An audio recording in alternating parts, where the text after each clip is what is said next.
देखिए, जो vertical drill ऊपर से हो रही है तो उसमें एक नया अपडेट ये आया है। हालांकि अभी सूत्रों के हवाले से ये जानकारी मिल रही है कि वो 37 मीटर के आसपास का ड्रिल हो चुका है। और जो दूसरा जो सप्लाई के लिए एक पाइप डाला जा रहा था, इसकी ड्रिल हो रही थी, तो उसको 75 मीटर पर रोक दिया गया है चूँकि इसमें पानी आ गया था। लेकिन जो दूसरा रेस्क्यू का जो पाइप है, जो 1 मीटर से भी चौड़ा है, उसमें उसकी गति, उस अभियान की गति थोड़ी ठीक है और इतनी गति इतनी धीमी नहीं है।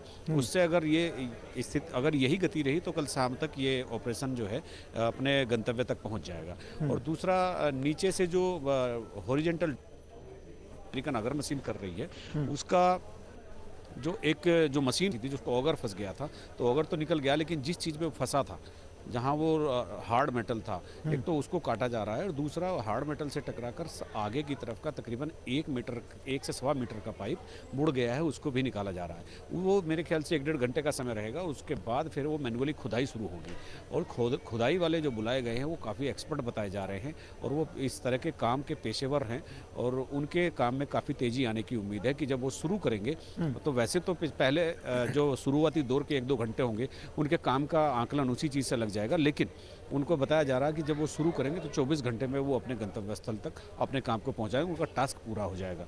और चूंकि ऑगर मशीन के पास भी पहले 2 टास्क थे, एक तो ड्रिल करना और एक पाइप पुश करना। अब ऑगर को अब वो ड्रिल नहीं करेगी, केवल पुश करेगी। खुदाई वो करते हुए जाएंगे और मशीन पाइप को पुश करेगी। तो ये इसी तरह का ये अपडेट है। अभी तकरीबन 1 घंटा पहले यहाँ प्रधानमंत्री के प्रमुख सचिव पीके मिश्रा और उत्तराखंड के मुख्य सचिव सुखबीर सिंह संधू और तमाम अधिकारियों की टीम आई थी। वो अंदर टनल में गए और टनल में उन्होंने सारी चीज़ों का जायजा लिया। इसके बाद अभी बेस कैंप जो नीचे बना हुआ है, वहाँ पर अधिकारियों की बैठक ले रहे हैं। मेरे पीछे आप देख सकते हैं कि इसी टनल में इस समय जो है वो अपना वो रेस्क्यू का जो काम है वो चल रहा है और ये मैनुअल खुदाई अंदर की तरफ से होनी है और ये जब खुदाई शुरू होगी तो मैंने जैसा अभी आपको बताया कि उसके बाद ही होगा। आज रेस्क्यू ऑपरेशन का 16वां दिन है और 41 लोग अंदर फंसे हुए हैं। उन्हीं को निकालने की जद्दोजहद में कई तरह के प्लान यहाँ पर चल रहे हैं। लेकिन लास्ट जो 2 प्लान हैं, एक तो अंदर वाला है जिसमें मैनुअल खुदाई होनी है और एक दूसरा जो वर्टिकल चल रहा है, जो तकरीबन मैंने अभी आपको बताया, जो सबसे पहले हम अपने दर्शकों को अपडेट दे रहे हैं कि 37 मीटर की वर्टिकल ड्रिल हो चुकी है। तो इन दोनों पर अब सभी की निगाहें टिक गई है। चूँकि जो सुरंग के दूसरे छोर से जो खुदाई THDC कर रहा है तो वो इतना आसान नहीं है। चूँकि 470 मीटर का दायरा है, 470 मीटर में अभी वो 70 मीटर भी नहीं खोद पाए हैं, चूँकि डायनामाइट बहुत यूज़ किया नहीं जा सकता। तो जितना मिनिमम हो सकता है उतना ही किया जा रहा है। और इसके अलावा एक और बाईं तरफ से हॉरिजेंटल माइक्रो ट्रल का काम चल रहा है, लेकिन उसमें भी समय लगेगा। यही 2 प्लान है, एक तो अंदर से मैनुअल खुदाई वाला और एक वर्टिकल ड्रिल वाला।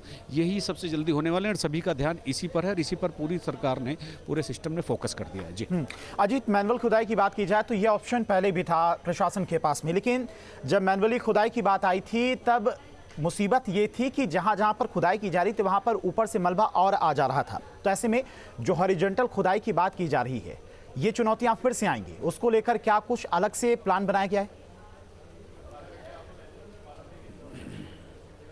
देखिए, जितने भी ऑपरेशन चल रहे हैं सबके सामने चुनौतियां हैं। एक भी ऑपरेशन, एक भी अभियान, एक भी प्लान ऐसा नहीं है जो बहुत स्मूथली हो जाए। और ये पूरा का पूरा टास्क जो है, पूरा ऑपरेशन जो है, इतनी बड़ी चुनौती बन गया है कि मतलब बहुत ही छोटी बातें तो अब यहाँ पर हो ही नहीं रही हैं। मतलब कहाँ दिक्कत होगी, कहाँ नहीं होगी, अब सब सामूहिक तौर पर कोऑर्डिनेशन के साथ एक साथ लगे हैं। जैसा मैंने अभी आपको बताया, पीके मिश्रा जो प्रधानमंत्री के प्रमुख सचिव हैं, बहुत प्रभावशाली लोगों में उनकी गिनती होती है। उत्तराखंड के मुख्य सचिव हैं, वो भी PMO की बहुत पसंद माने जाते हैं। दोनों लोग आज सुबह से ही कैंप कर रहे हैं और इसीलिए PMO चूंकि पूरी तरह से इस मामले में इन्वॉल्व हो गया है, पूरी तरह से PMO ने पूरा ऑपरेशन टेक ओवर कर लिया है, तो इसलिए भी कहीं कोई लापरवाही की गुंजाइश दिख नहीं रही है। हाँ, जैसा अभी आपने कहा, चुनौती तो है। अगर खुदाई भी करेंगे, लेकिन उन्होंने एक चीज़ और तैयार की है। जैसे वो खुदाई करते जाएंगे, मान लिया 1 मीटर की वो खुदाई करते हैं, तो वो फिर बाहर निकलेंगे और मशीन उस पाइप को अंदर धकेलेगी, तो वो 1 मीटर का दायरा पूरा बंद हो जाएगा। फिर वो अंदर जाएंगे, फिर 1 मीटर की खुदाई होगी, फिर वो बाहर आएंगे, फिर पाइप को अंदर भेजा जाएगा। तो इसलिए कोई उनके ऊपर किसी तरह का मलबा गिरने की या किसी दूसरी घटना की संभावना बहुत कम प्रतीत होती है। लेकिन फिर भी जब इतना बड़ा ऑपरेशन होता है तो ये टास्क में इतनी चैलेंजेस तो बनी ही रहती हैं। जी ठीक है जीत, आप नजर बना के रखिएगा। फिलहाल लगातार वर्टिकल ड्रिलिंग का भी कार्य चल रहा है, दूसरी तरफ हॉरिजॉन्टल भी खुदाई की तैयारी है। उसके लिए अलग से जो एक्सपर्ट्स हैं उनकी टीम तैयार की गई है ताकि जो चुनौतियां पहले आ रही थी मलबा गिरने की, वो चुनौतियां वहां पर ना आ पाएं।